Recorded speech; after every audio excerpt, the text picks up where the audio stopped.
Flirting is love. It's a way of reaching out. It's what humans do. And when you have people that don't have to answer to anybody and they don't have to answer to society saying, what does that lady think she's doing showing her thighs at this age? Well, yeah, there's nobody to tell you no. And if they do, you can tell them where to go because you can't tell somebody it was 60 nothing. Well, that's the truth.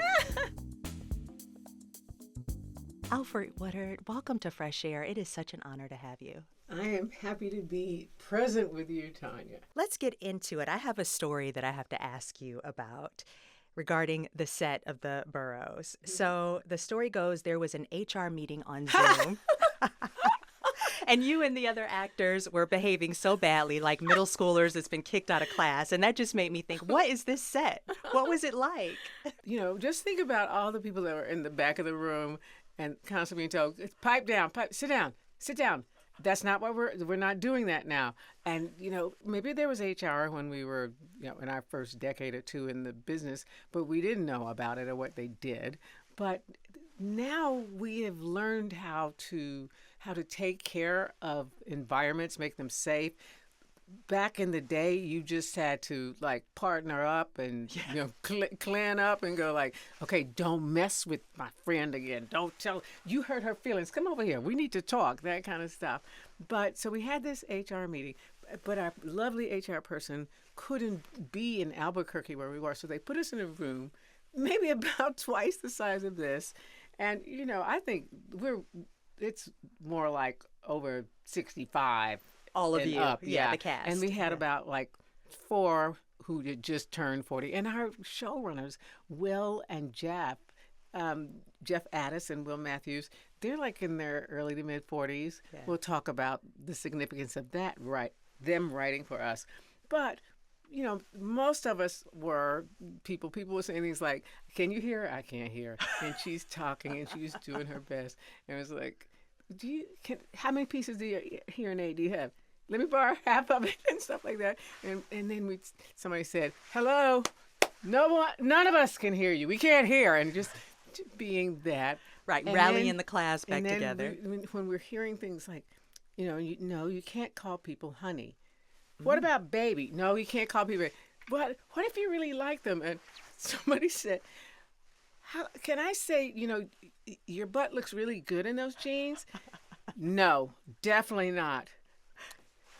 How will I know if my butt looks good if nobody tells me? So it was that kind of very, irreverent kind of stuff going on, but just, giggling and laughing. But that's our generation. And that's one of the things that I think we bring to the Boroughs, and that Will and Jeff wrote in, but we expanded on it because, they still haven't really shaved yet themselves at only mid-40s. What were some of the things you had them change for sure, that you said, this is not what a 65-plus-year-old woman or group of friends would be doing living in a retirement community? Well, I'll just say the parties got more, not dangerous, but they got realistic. People, I believe you haven't seen these seniors on camera before. Maybe you saw one, but they were sort of an outlier in a script and used as comic relief or something. But how we live, how we relax together, what we say to each other, and the fact that your chemistry, your sexual chemistry only gets more particular and refined as it goes on. So, there'll be some people like, oh, if my mom or my grandmom, a granddad was flirting, that would make me go, ew. It's like, no, how do you think you got here? Yeah. And flirting is love. It's a way of reaching out. It's what humans do. And when you have people that don't have to answer to anybody, and they don't have to answer to society saying, what does that lady think she's doing showing her thighs at this age? Well, yeah, there's nobody to tell you no. And if they do, you can tell them where to go because you can't tell somebody it was 60 nothing. Well, that's the truth. Your character, Judy, is also in an open marriage. with one rule: don't fall in love. Mm. And of course, she does with Jack, who is Bill Pullman, played by Bill Pullman. But when Jack turns up dead, I'm not spoiling it here, but when he turns up dead, Judy is the one asking what really happened. And I want to play a clip where she's in the kitchen table with her neighbor Sam, played by Alfred Molina, telling him about her relationship with Jack for the first time. Let's listen. Only rule was don't fall in love.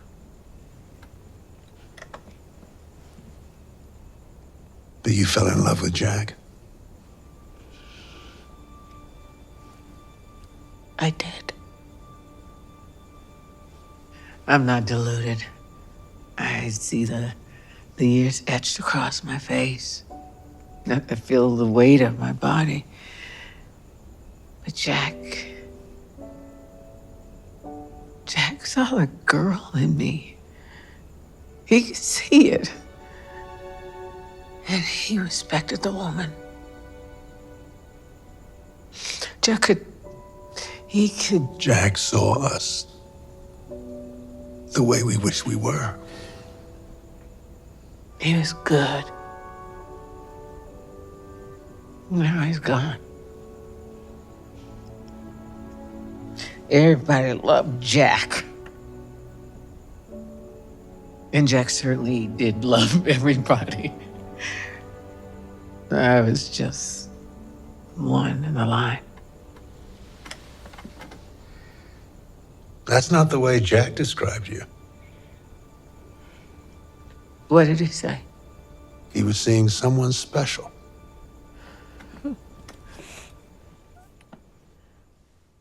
That's Alfre Woodard and Alfred Molina in the new Netflix series, The Boroughs. That line, Jack saw the girl in me, but also the woman too. The way you land that line, it's just, it hits it. And it, days after I watched it, I was kind of thinking about what the significance of that, because I think it's very rare to never where women are seen at a certain point in their lives for the totality of who they are. That's one of the things that the guys heard me when I talked about it. This affair that she was having, and the relationship that Art and Judy have, and at first it seemed kind of suburban and like early 60s, if not late 50s. Why? But in what way? What do you mean? Because of that whole idea of an affair within a neighborhood? Yeah, like why you do it, and as if there is something, it's judgmental and within the strictures of a very strict, actually paternalistic kind of life that Americans led then. But I said, the thing is, again, we are that generation. We do backstory. Any actor that's really gonna work that will bring a character to life as a human being, you do your backstory. So you know where the history, you don't just say your lines, but you have to create a history for yourself from the time you were born all the way up to be able to say even one line if you're going to have people believe it. And so, I decided that we went to Berkeley, the two of us. You and your husband. Yeah, Art, who Clark Peters plays. He said, we're shit stirrers. We are we're educated, we're black, we're in California. It's of that age. What would have been happening? All of San Francisco was lit up. Free love. Yeah. Mm-hmm. So, and also the vanguard, the Panthers were in the Bay Area. So just know this is where we're coming from. Yes, I might be 70, but Judy the girl is still there. And some people, you're sitting on the train or the bus or just in traffic, LA, and people look at white hair and all they see is a two-dimensional lady stoop there. It's like if you talk to that woman and look at the pictures from her in her 20s or 30s, with her heels all the way over her head and her doing, you know, tango, bouncing, whatever. But you wouldn't know that if you look at her and just look at her hair. And so that's the thing about accumulating years, is people take away your humanity when they look at you, when they just observe you. But whatever you were doing or you are doing at 20 or 30 or 40, you think you discovered it? Oh, darling. And It's just been like done. just like anybody playing music, anybody painting, the longer you do it, the more fine-tuned you are at it. We're constantly in the process of becoming more of our true selves. So look to your elders. The power in that storyline, there's a particular scene where after Jack has died, you go into his home and you grab one of his shirts and you smell it, and then you lay on the bed, and there's a way that you lay on the bed. You don't just like lay there. You lay there and it does feel very youthful. You kick your legs up, you move around. And so it was very effective in me understanding what you're saying here. But can you talk about sort of that pain and loneliness of knowing that all of that is still in you, but as you said, you're walking through life and others don't see it because all they see is the white hair? And I've been with Art for 44 years. Your husband, yes. And he's looking to the heavens, he's looking to the far side of the moon. So he has lost track of really seeing Judy. That's what you're always doing. It's emotional, and some people quickly want to try to solve it physically, but it's all emotional, the yearning, the longing, the needing. And so I don't know if you had anybody close to leave the planet, but the first thing you do is you grab their clothes. You smell them. Doesn't matter who it is. When my son went off to college, I put up a big front because I'm always like, get out in the world to Mavis and Duncan. And you want them there because you know that's what you needed. And you don't want them to feel like, oh, I'm leaving my poor mother. It's like, so, you get it, call me if you need anything. And then you go home and you cry. I remember just taking his pillow and just like, wow. I slept in the mosh pit the first month, and Roger slept on Duncan's bed. But if we saw him, like, hey, man, how you doing? Yeah, it's all good. Right. We're great. We're cheering you on. But what you fear most, I think, in my experience, is forgetting that person, and it's an immediate terror. And so you go to, your instincts as an animal, you get, it's when I can smell you, I know you're here and I feel safe. And so, and you don't want those clothes to lose that smell. Yeah. So that's what she's doing on the bed, but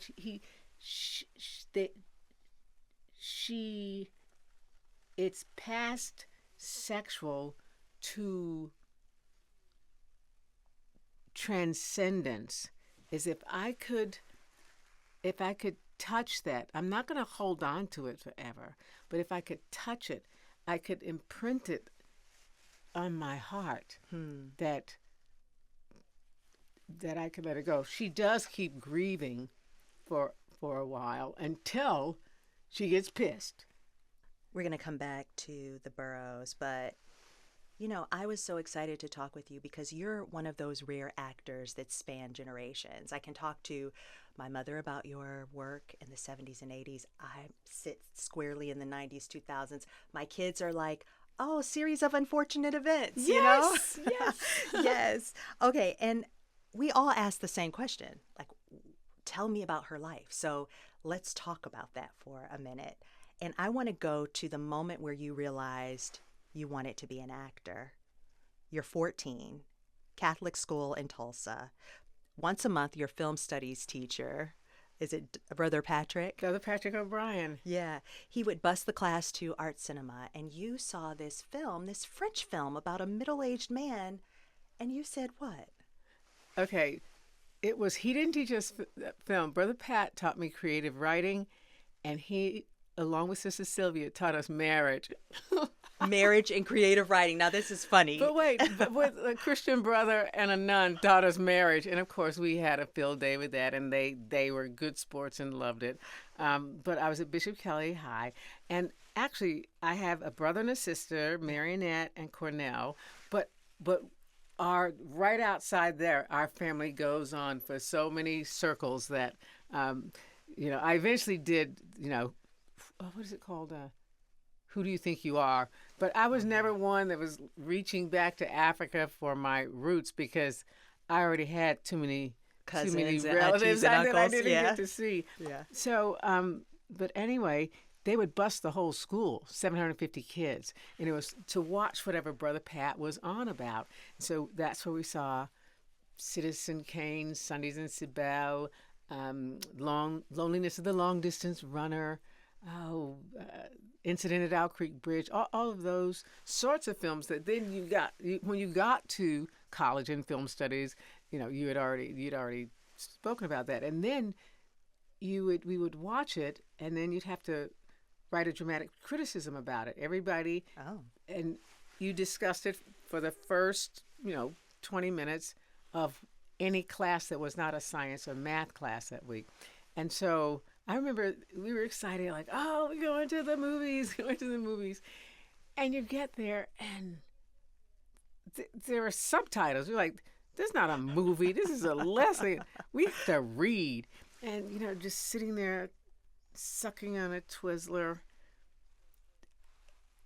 And before you know it, your heart is gripped. You're identifying with a middle-aged French man. He goes to see Sundays in Cibele. Sundays in Cibele. And there's an orphanage, and there's a, it was during a period where you could have your child at the orphanage just because you had to work, or you couldn't keep him, you couldn't feed him, whatever. But you'd go and visit on Sundays. Nobody ever came to see Cibele. And he had something going on with him. There was something arrested about his, what we would call his awareness and in terms of how people judge others mentally. But he noticed that child, so he goes and says he's her uncle, and he goes and takes her out to the park every day when the other kids are there on Sundays and takes her back. So your eyes are filling up with water, and I'm reading the subtitles, and I realized then, and with the other things we were seeing, how emotionally they made me. And I immediately saw film, how powerful the moving image was. And I wanted to be involved in it. You wanted to be involved in it. But did you see yourself as a showman? How did you come to that moment to say, I want to be on the screen, and I want to be these actors I'm watching? I didn't think of them as actors until I started watching De Niro, Faye Dunaway, Pacino, those actors on screen. That's when I said, okay, that direction. But there's a nun, Sister Rachel Ann Graham, who should have been an actor, but she went into the convent, and she would twirl her rosary around. That's when they wore the whole long habit. She would sit on the desk and cross her legs like, class, today we're going to talk about, Scarlet Letter. And what she knew, because I was in public schools, in elementary school, and what she knew and she fought me on all the time was, I always felt, I can remember stuff out of the book. I remember stuff I read, so you can't mark this wrong. She'd mark my paper up. You were good at memorizing. And she said, I know what Mr. Hawthorne thought. I read the book. I asked what you thought. And so it was a different way of learning then. So somebody was dropping out, had to drop out, was sick, a week to learn the script of the play. She says, I need you to do this. And I said, oh, no, sister, I couldn't possibly stand up in front of other people pretending to be somebody else. And how old were you about I was this? 14. 14 about this maybe time. 15 at that point. But I was, a student leader. I was loud and bodacious, but there's something about, it's like, what? Pretending to be something else. She says, it's not for you, Alfre, it's for God. And how did you interpret that at the time when someone tells you, you being up on stage is not for you, it's for God? Well, it made sense. And I thought, okay, I had a lot of love and support and creature comfort in my life. I had a good life. And I just went, okay. I honestly said to God, we are even after this. And so I got into play. And I'm going to tell you, before that, I was just an odd child. I used to get taken for checkups and things. They didn't know what was going on with me. And when you say odd, because I've heard you say this before, you were popular, but also weird. And I wanted to know, okay, how do you put those two things together? What do you mean by odd and weird? Well, there's a space for that now. Thank goodness. You can be all those things you want to, but, What did it look like for you? well, say this. I can remember around 8, something like that, I just started walking. Instead of alternating your hands and your legs, I just started matching the hands and the legs when you walk. I can't do it while we're sitting here. And, my sister and my brother laughed about it at first. And then they said, "Joe, Mom, Dad." And, my father said, "God, stop cutting the fool." And my Wait, mother, so you would walk like almost like a robot or? not stiff, just really casually, just right leg, right hand together. And then they said, "Okay, stop that." And I said, "I can't." Don't know why, because like I said. And they said, "Okay, cut it out." And I said, "I can't." And I held out on threat of being spanked. I said, "I don't know what's going on. That's how I do it." Again, see, all the things that say you're an actor or an artist is there, but nobody knows how to recognize it when you're young. And so they took me to the doctor. I had a black pediatrician, Dr. Bates. And so they said, "Okay, we're taking you to Dr. Smith. He's a specialist." And I just remember him having a little light on a band on his forehead and looking in my eyes and moving my joints around. He goes, "Does it hurt when you do it the other way?" I said, "Nope, but I can't do it the other way." Just crazy stuff. And so anyway, by the time Rachel and so I got on stage. So you're on stage at this moment, yes. And it was as if I'd been walking around on dry land my whole life doing the breaststroke. And that, Woodard does that. She weird, but she got some good ideas about stuff. And then just somebody came by me and tipped me in the water. And that same oddity propelled me into just the most open freedom I've ever felt in my life, is being in the middle of Your purpose. between action and cut. Yes. Which is where, Tonya, you can take all the BS involved in bringing something sacred like storytelling into a commercial market. You take whatever comes with it to get to that place between action and cut, where you are in communion with, it's like hitting clear notes. But the notes, it's not through your own volition. The notes are coming through you for a purpose. And it was like, okay, that's it. That's what I want to do. Well, because she calls my parents and said, "You have to see Alfre." Alfre, she's an actor. She's an artist. And my father, who I'll tell you about him, they both went, oh, everybody was so like, thank God.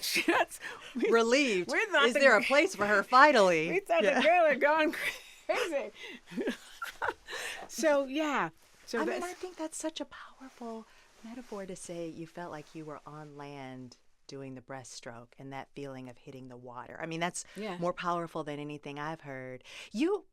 You come from a family of storytellers, though, right? Like you tell this story of your mom making big pots of food and people coming from all over, including your family. You'd sit down and tell stories. But what I love about this story, and I want to know where your place is in it, is You all were really like listening and discerning on the story. So if someone's story didn't add up, you'd be like, y'all lying, you lying. Yes, yes. And black people love to jump up and holler, oh, that's a lie, that's a lie. And everybody jumps around and goes crazy, and it's a good time. But also, a lot of the stories, it's family gathering and chosen family. So you a lot of the stories are being retold, but you want to hear it again. And you could be 4 years old, and somebody would give you the floor, but nobody was saying, come on, baby, tell the story. It's like, okay, all right, come on, Abby. It better be good.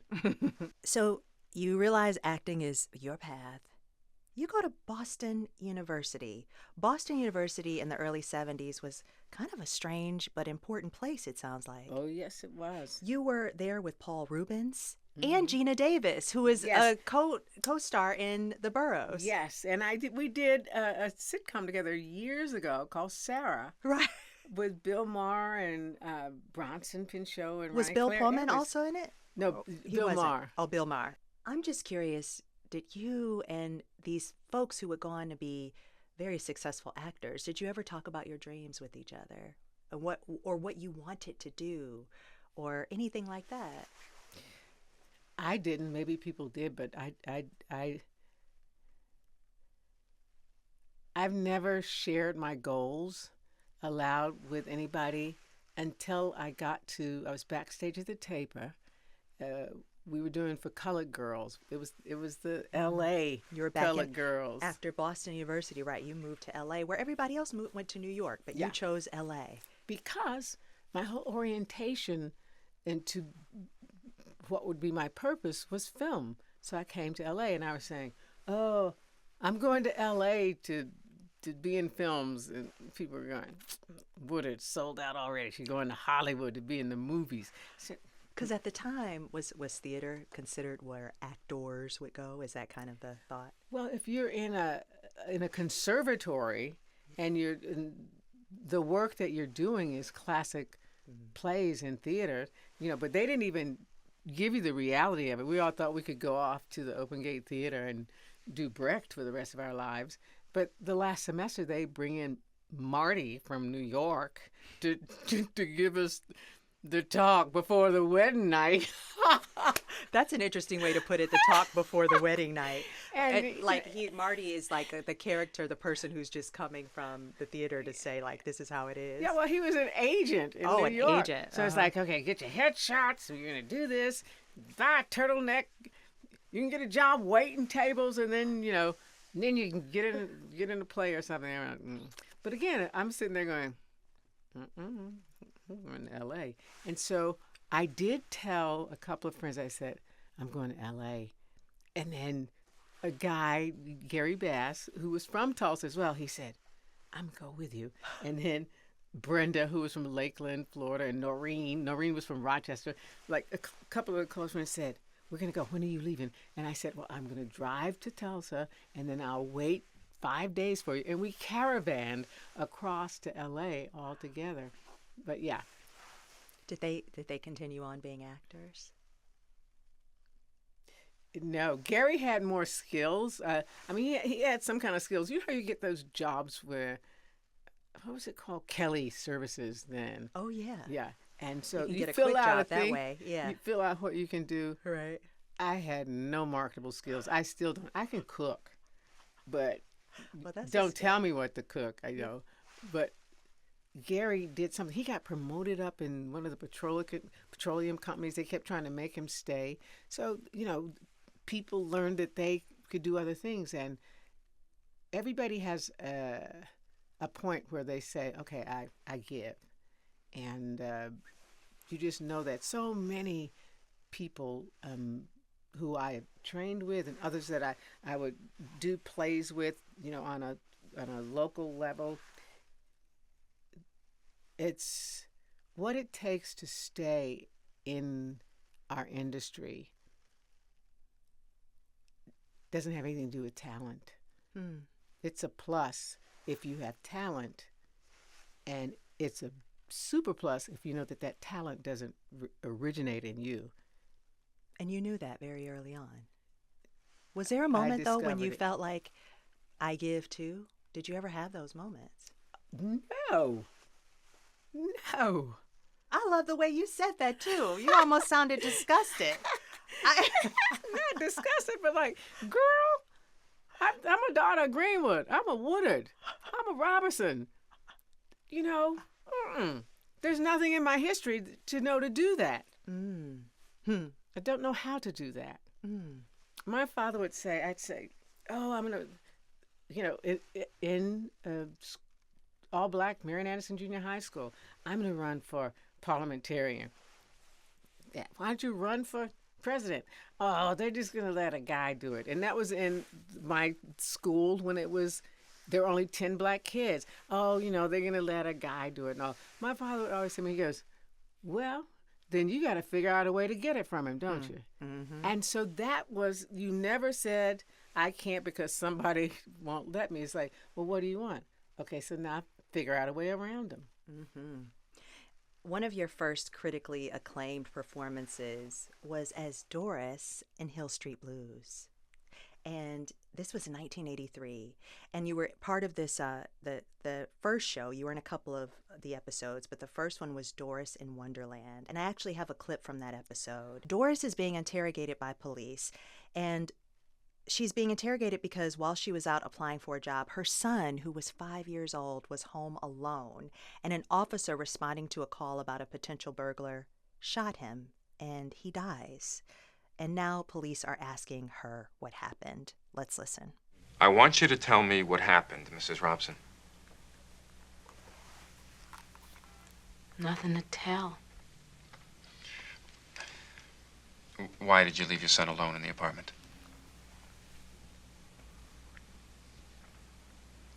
I had to go stand in line for a job. They was only taking the first 20 people, so I had to get there early as I could.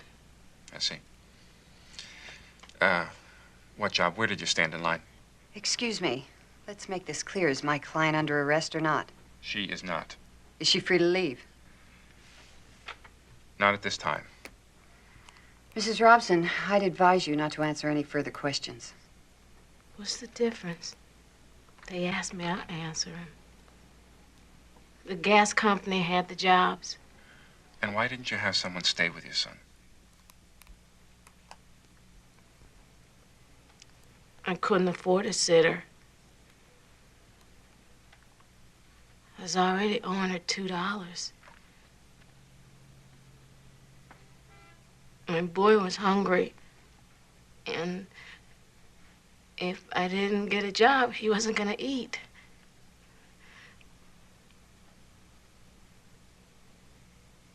Are you saying I killed my boy? Are you saying that I killed him? That is my guest, Alfre Woodard, in Hill Street Blues from 1983. Oh my gosh, there's a line a critic wrote about your performance. He said, when Doris tells the cop who killed her son, I don't hate you, because that happens later when she talks with that police officer. This critic says, you summoned a moral authority that's impossible to fake. And I felt the same thing. There's so much innocence and restraint in your portrayal.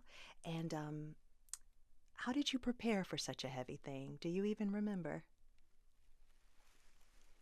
I don't remember, but what I do know is how I was trained into approaching my work from the very beginning. Was I understood quickly what honesty was. Honesty in portrayal, in terms of your intention. So that's what you bring. What does that mean? It's like being on pitch when you hit a note. Yes. It's everybody can recognize a flat or a sharp note, but they don't know but they know something's off, But so your job is to use your mouth, your fingers, however you're playing the instrument. And for an actor, your body, and especially your heart and your mind as your instrument, is honesty. So when you're portraying somebody, what you want to do after you learn dialects and all of that and training, then you walk away, and whatever you can use as the artist, whatever stuck, that's your process, and you can, discover more things in your process as you continue to practice. But your job is, when you're telling a story, out of all the people that are born, there's billions of people, nobody has the same fingerprints. So we're all that specific. So everybody wants to be understood. They want their story to be told. And for the very, very, very few fortunate enough to have their story come forward, even if it is a fictional character, supposedly, but it's somebody that the writers, some amalgamation of people, some moments that person has witnessed, their voice gets to get out there and be heard. So my job as an actor is to, as much as possible, present that human being, be able to look out of their eyes. And so my opinions, my preferences, my judgments, anything about me, the way I speak, the way I move, the work is to get that out of the way so that Doris can come forward, so that Judy can come forward, because it's not about Alfre. This portrayal in particular, first off, I have to say, I had never seen it before, and I immediately thought about Tamir Rice in 2014, who had been shot by police while playing with a toy gun, and I thought, wow, this was 40 years prior. The story is almost exact. Mm-hmm. So that was heartbreaking. But also that, like, if this was portrayed today on television, first off, I feel like it would be much more sensational, possibly. But also, maybe the trope of the angry Black mother would come out. The mother who is angry and mad and upset at this. And you didn't play that card at all. Like, you played this role as a mother who is completely shell-shocked and also is really in a position where she had no other choice, and she's laying it bare. She didn't have anybody to watch her child, so she obviously doesn't have people. Mm. And so she's relying on things that we cannot touch, people we cannot see, mm-hmm. is her strength. Mm-hmm. So I assume that there's something about being connected spiritually that helps you skip some things. You might get to that later. So, but it doesn't surprise me. That doesn't surprise me, but I've got to find a way to say that honestly and not put Alfre's activist, because I've been an activist since I could walk practically. I walked precinct with my parents when I was 10 years old in Tulsa. Mm-hmm. Because it would have been it would have been like completely reasonable for you to play that hand and be angry. Yeah, but also I have always understood rising above. Now, I will cut you if it involves my children. But it's like, okay, after we fight and I stab you and you throw gasoline on me, and now we still got to solve what the issue is. And so, it was a choice. And also, her son is gone. Right. She has to go deeper because he's already gone. So I gotta follow him. I gotta go with him. I don't have time to stand here and spend this moment. That is the last time I'm gonna be able to smell his clothes. Dealing with your ass.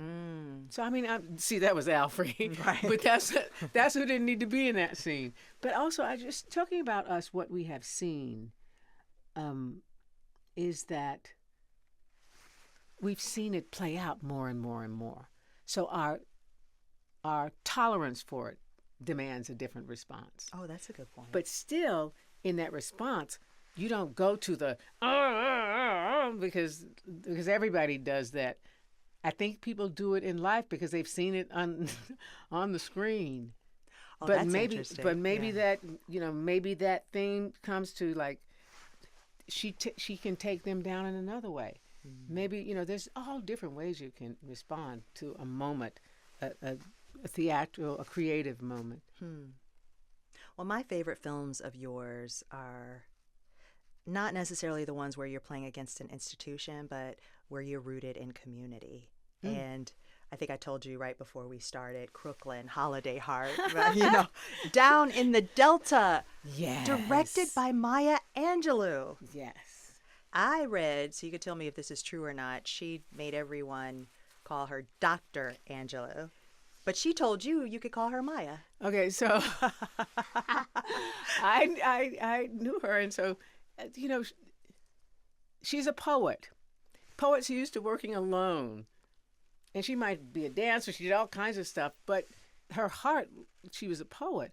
So she's coming to the most sort of communal, creative effort you could make is a film set. There's at least 100 people, and sometimes 3 times that amount. And everybody is bringing their bit, their department, whatever their discipline is, together to the director, the filmmaker, to tell that story, to piece it into one whole thing. So we're there, and people are running around doing things. There's like, Maya, what do you feel about this color? Maya, and she goes, everybody come around. Gather Let's around. just, and everybody's like, they're so excited to be with Maya. She said, my name is Dr. Angelo. You will refer to me as Dr. Angelo. Hey. And people, giggled at first because they thought it was like, what? And they realized she wasn't. So they kept going like, okay, don't call a doctor. Don't, if you can't, just. And she came to me, she goes, Alfre, And I said, I'm not calling you Maya. And I said, okay, how about let's go with Miss Maya. But so that's what I call her. But this is a great thing. I love, God, my girlfriend. I'm just getting, You're forgetting the name. It's okay. Take a moment. no. How am I, Loretta Devine. Because I was watching her walk up. Okay, She was your co-star. She's my co-star in the thing that I insisted. As much as I can, I always said, can Loretta be in this? I need her to do this. That's how we got to Holiday Heart together. But Loretta was in down in the Delta, and so she hadn't come to work yet, and she came onto the set. We were on the porch, and she walks up and she starts going, Alfre, we were talking about. She goes, oh, hi, Maya. Just going on. And she was just happy to be there talking. We were setting up. Maya just goes, Miss Devine, you talk too much. And the Loretta went, ah! Sorry, sound. She just went, she was so shocked. And she started giggling. She goes, wow, what do you mean? She said, you talk too much. I watch you. You need to just stop talking so much. And I was laughing. And so she went back, behind the camera. And I told her, I said, she goes, why did you tell me? But we were giggling. But yeah, and then Esther Roll, that's right. Esther Roll was also in this film. And Al Freeman Jr., the only person that could talk back to her was Al. Oh. He said, Maya, I know, hell, I'm going to do this and that. But Esther, what she would do, she would stir up the devil. She was playing a woman who was demented, Al's wife. And so she would be sitting there doing stuff. She would cut the fool and do stuff and then just sit there when Maya turned around and dress everybody down.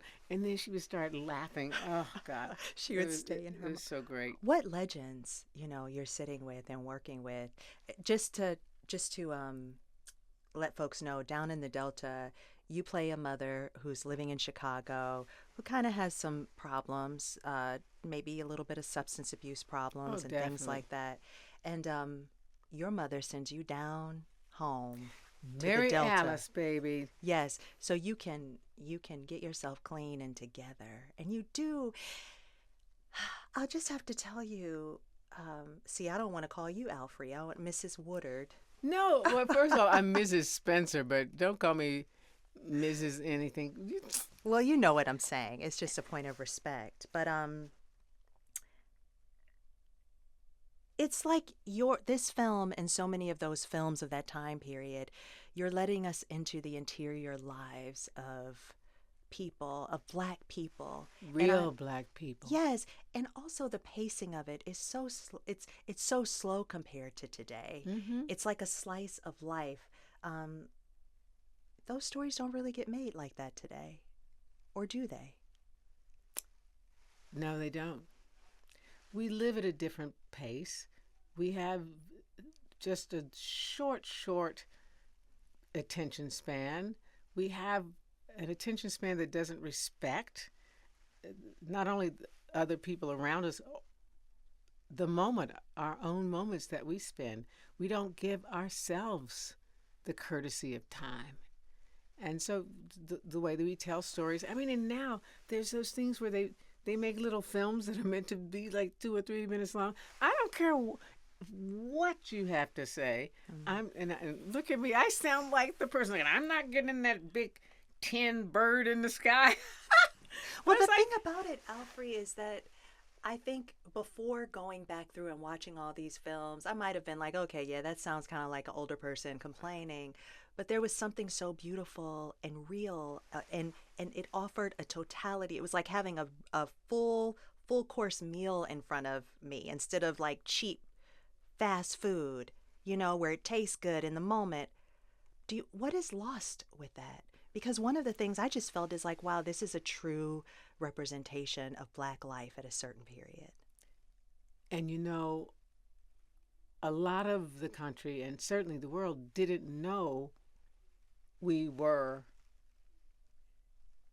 as complex and comfortable, naturally complex and smart and whole and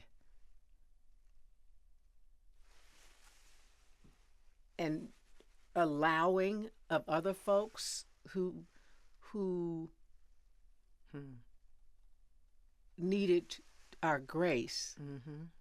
And so because we've never been presented that way on screen in terms of a full story. Remember how Americans would say, and it was really coming from people that don't, I won't even go there, but the whole idea that, European films, they're so slow.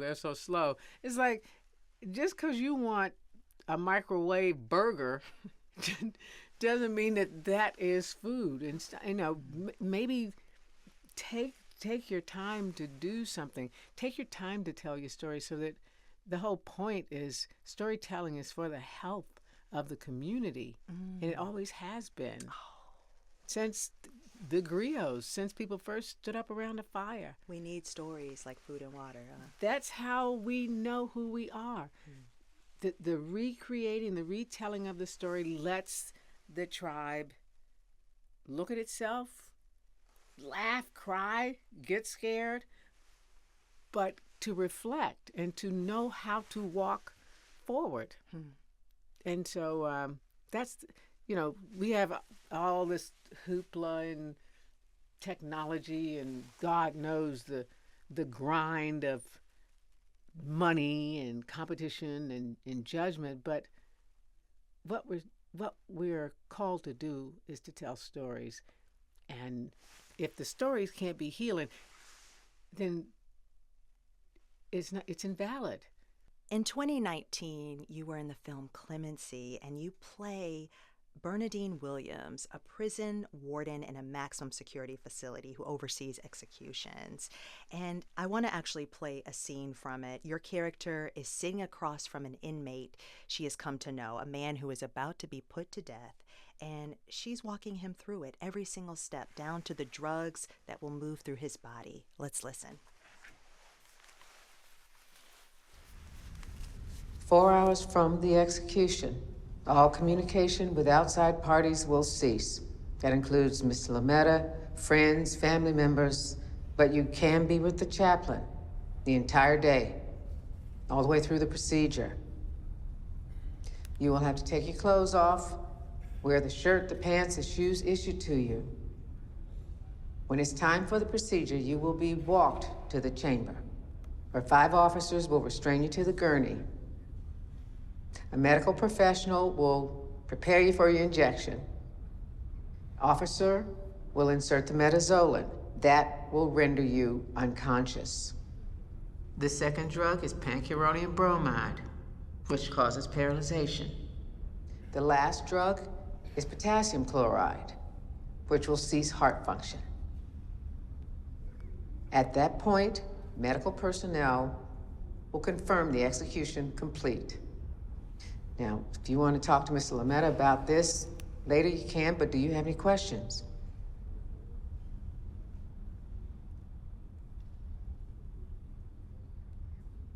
Do you have any family that would like to claim your body?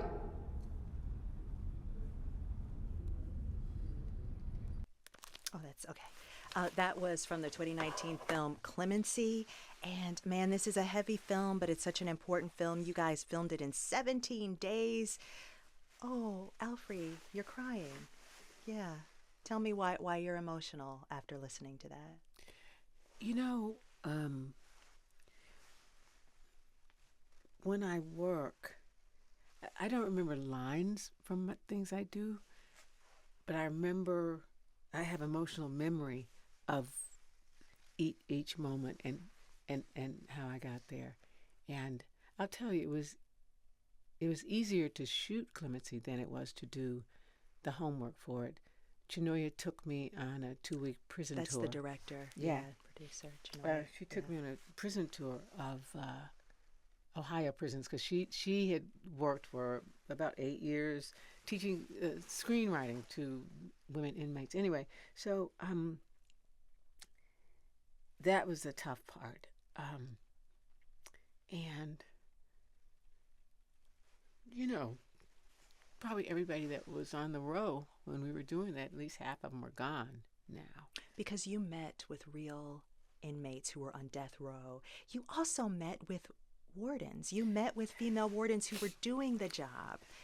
And I thought this was such an interesting part of it because you thought going into it, what kind of person would do this job?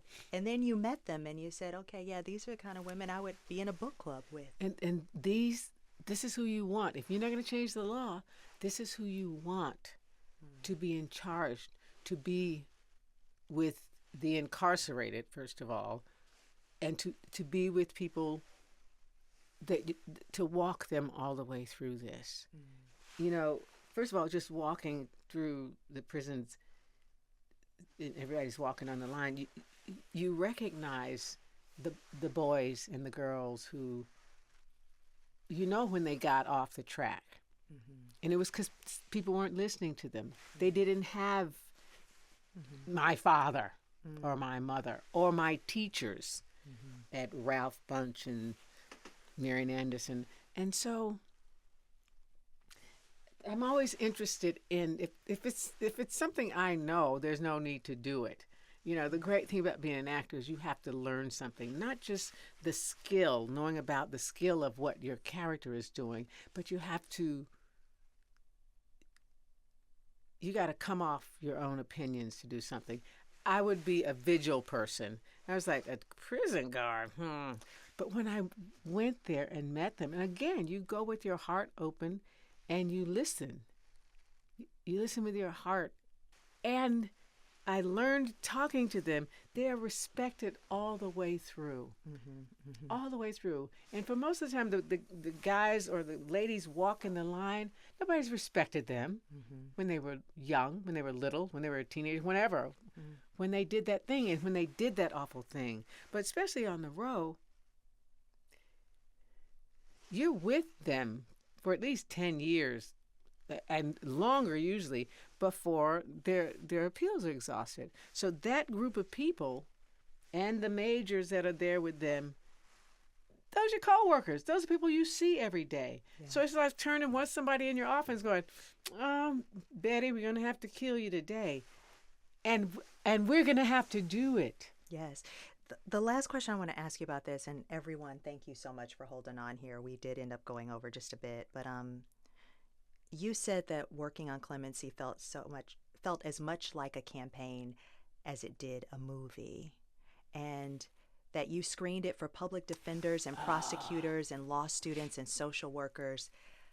I think you did something like 70 on-stage events for this movie. Why does a film need that kind of work? I think this kind of like extends into your activism in a way. Like, why isn't the film enough that you all took it as a campaign to go out into the world with? Well, you know what? There's so much information in the world. There's so many stories. There's so much of everything. And now there are podcasts. There's everything. And, you know, I'm from that. There were 3 channels, maybe 4. Yeah. So you want to make sure that the people who should see it, it gets in front of them and they talk about it. Because, like, I am not conscious at all when I'm working that I'm doing something that will, you know, change or hopefully make a dent for good in our humanity. But when it's done, then we can talk about the effect I hope it has. So, yeah, you take it, you say, you need to see this and you need to see this, so people talk about it. We need to stop killing our citizens. The number of actresses of yourself, like you, Black actresses your age, working at your level, has never been large. I'm thinking about CCH Pounder, Felicia Rashad, Cicely Tyson, the Angela Bassett. You all know each other. You've been going for the same roles, I'm sure, for the last 50 plus years, right? I can imagine you at one point or another have gone for the same roles. And how do you work through that? How do you all continue to stay and keep each other grounded, knowing that there are just a few of you? And just by virtue of the way the industry is, you're kind of going to have to be pit against each other. Well, we don't pit ourselves against each other. I don't. I started a thing called Sistahs Soiree. Yes. And the reason I did... And let's talk about what the Sistahs Soiree is. It's a pre-Oscar party. Yes. Right, with Black and Latina actresses. Yes. Okay. And the reason I started it was, you know, people would say things like, oh, you're so great. It's too bad there's not any roles for Black women. It was like, no, I have to answer you. If it's the Queen of England, yeah, let all the Kates be Queen Elizabeth.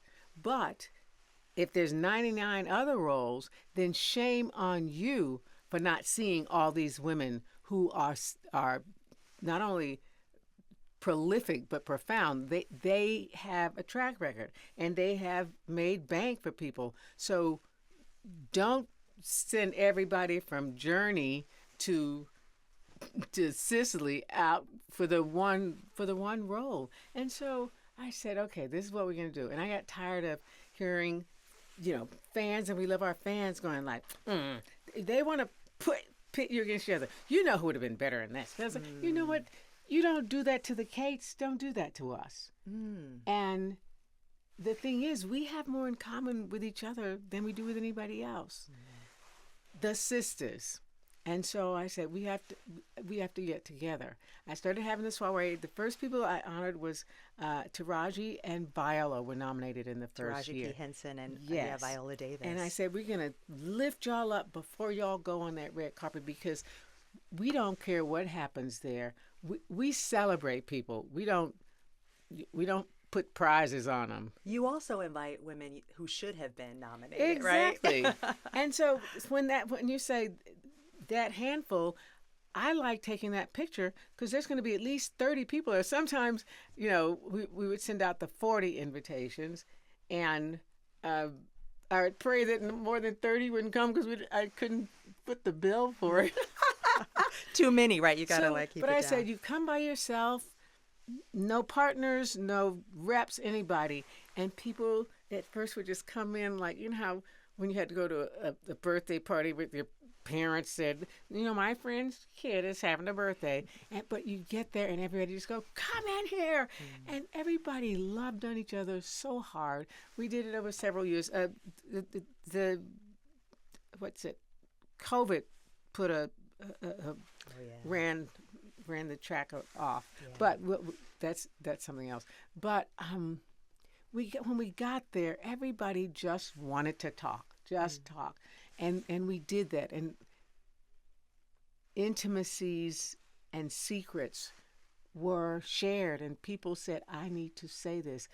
This is what I'm feeling like. And everybody came to that person. Everybody talked. When we weren't together and on the road, you can call, you know who to call when you're feeling this way or if something comes up. And people started to mentor each other of the same age.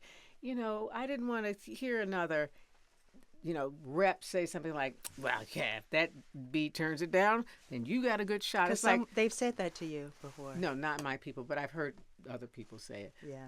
I wouldn't be with somebody Who saying would say it that like to that. you? But the thing is, I put it back on the world. It's like, here are these people.